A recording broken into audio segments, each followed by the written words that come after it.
पत्थर कभी चुप नहीं होते, वे बस सही कानों का इंतजार करते हैं।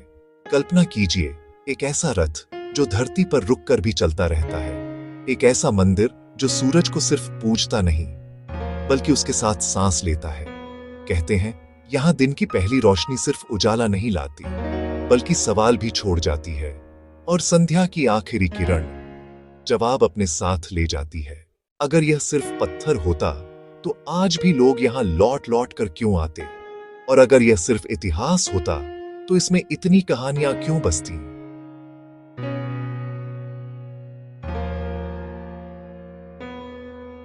नमस्कार दोस्तों, कथा तरुवर चैनल में आपका स्वागत है।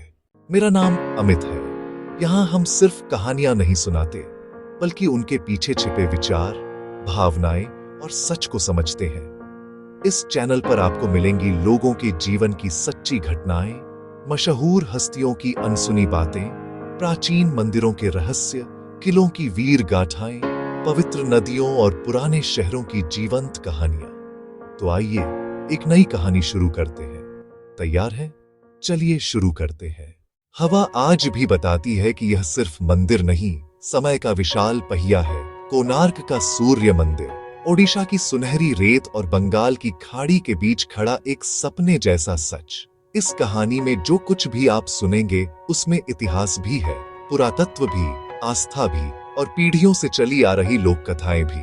कुछ बातें शिलालेखों और शोध से प्रमाणित हैं, पर बहुत सी बातें लोगों की स्मृतियों, विश्वासों और कथाओं से निकली हैं। इसे आप तथ्य और कल्पना के बीच की उस जगह से सुनिए जहां अक्सर सबसे गहरी सच्चाइयां छिपी होती हैं। कई सदियों पहले पूर्वी गंगवंश के सबसे शक्तिशाली राजा नरसिंहदेव प्रथम ने समुद्र के सामने यह अद्भुत मंदिर खड़ा कराया। कहा जाता है कि उन्होंने इसे भगवान सूर्य का भव्य रथ बनाया। 12 विशाल पहिए, 7 दौड़ते घोड़े और एक ऐसा शिल्प जो मानो पत्थर को सांस देना जानता हो। हर पहिया सिर्फ सजावट नहीं, समय का चक्र है। सुबह, दोपहर, संध्या, रात और फिर नया सवेरा। 7 घोड़े, 7 दिन, 7 रंग, 7 स्वर, जैसे पूरा ब्रह्मांड एक रथ में समा गया हो। मंदिर की नींव इतनी गहरी बताई जाती है कि वह समुद्र की नमी को झेल सके। पत्थर आपस में ऐसे जोड़े गए कि कहीं सीमेंट नहीं, सिर्फ परस्पर संतुलन और गणित था। प्राचीन भारतीय वास्तुकला की अद्भुत समझ। दीवारों पर आप देखेंगे नर्तकियां, मृदंग बजाते संगीतकार, युद्ध करते योद्धा, तपस्वी साधु, खेलते बच्चे, शिकार के दृश्य और प्रेम में डूबे युगल भी। कुछ नक्काशियां बहुत साहसी हैं, देह, प्रेम और कामना को खुलकर दिखाती हैं। कई लोग इसे विवाद कहते हैं, पर शायद शिल्पकार कहना चाहते थे कि जीवन जितना आध्यात्मिक है उतना ही मानवीय भी। लोग आज भी एक कहानी सुनाते हैं जो मंदिर के साथ साथ जीती आई है। मंदिर बन रहा था, ऊंचा, भव्य, लगभग असंभव सा। सबसे ऊपर लगने वाली कलश शिला अटक गई थी। राजा का आदेश कठोर था, समय कम था और दबाव असहनीय। मुख्य शिल्पकार बिशु महाराणा और उनका पुत्र धर्मपाद दोनों अद्वितीय प्रतिभा के धनी थे। कहा जाता है कि धर्मपाद ने दूर से ही मंदिर को देखा और समझ गया कि गलती कहां है। किंवदंती कहती है कि उसने समुद्र किनारे खड़े होकर स्वयं का बलिदान दे दिया ताकि उसके पिता और बाकी कारीगर बच सके।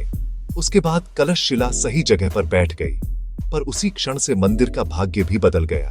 कुछ कहते हैं यह आशीर्वाद था, कुछ कहते हैं यह अभिशाप। इतिहासकार बताते हैं कि समय के साथ भूकंप, समुद्री हवाओं और संरचनात्मक दबाव ने मंदिर को कमजोर किया। पर लोक कथा फुसफुसाती है, जब इंसान पत्थरों में अहंकार उकेर देता है तो समय उसे धीरे धीरे मिटा देता है। एक और रहस्य आज भी जीवित है। कहा जाता है कि मंदिर के शिखर में एक शक्तिशाली चुंबकीय पत्थर था, जिसकी वजह से समुद्र में चलने वाले जहाज अपनी दिशा पहचानते थे।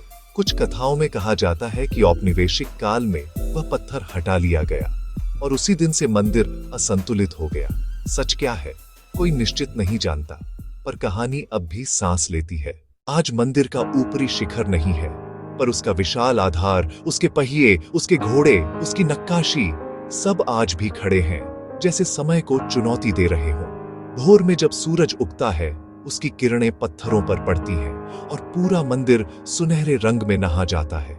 ऐसा लगता है मानो सूर्य स्वयं अपने रथ पर लौट आया हो, और जब शाम ढलती है मंदिर की परछाई लंबी हो जाती है, जैसे इतिहास धरती पर फैल रहा हो।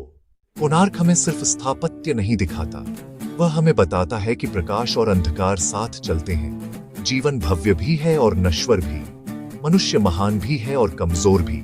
सूरज रोज उगता है, रोज डूबता है, राजा आते हैं, चले जाते हैं, मंदिर बनते हैं, ढहते हैं, पर जो बचता है वह है स्मृति, त्याग और कहानी। शायद यही इस मंदिर का असली संदेश है। शक्ति अस्थाई है, सौंदर्य क्षण भंगुर है, लेकिन करुणा, विनम्रता और सच्चाई अमर है। अगर यह कहानी आपके भीतर कुछ जगा गई हो, अगर इसने आपको हमारे इतिहास से जोड़ दिया हो, या अगर इसने आपको सोचने पर मजबूर किया हो, तो इस वीडियो को लाइक कीजिए, अपने दोस्तों के साथ शेयर कीजिए और कथा तरुवर चैनल को सब्सक्राइब करना मत भूलिए। अगली कहानी में फिर मिलेंगे। नमस्कार।